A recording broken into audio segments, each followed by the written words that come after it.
girmişsin. Vallahi girmedim oğlum.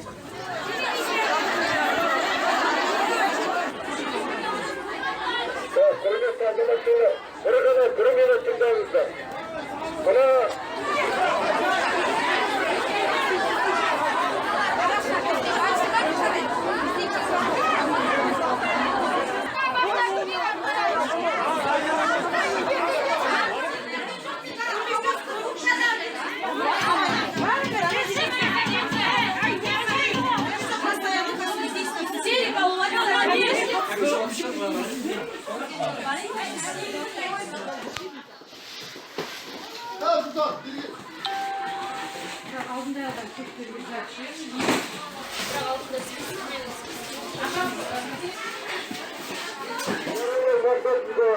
Ahmet Arzu şu an öldürüyor.